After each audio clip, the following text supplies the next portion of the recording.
ไอแสนเป็นห่วงทั้งห่วงและห่วงห่วงเห็นแฟนอยู่บ้านนาคิดโพดอีโพ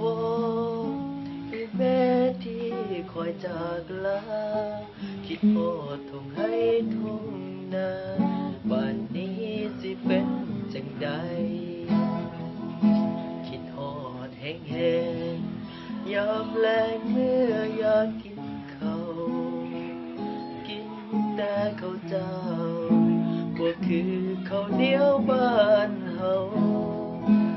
ผิดสองผิดจ้าบ่คือปลาแดกถ้วยเก่าคิดฮอดหมู่เพื่อนของเฮาบ้านใดสิได้พบกันคิดฮอดอีหลีวิถีชีวิตเจ้านาแสนสุขอุลา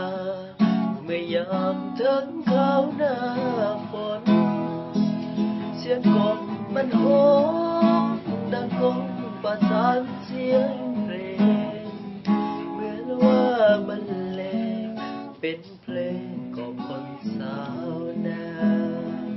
เธออยู่แดนไกลหัวใจยังปรารถนาวันใดเรียนจบปริญญา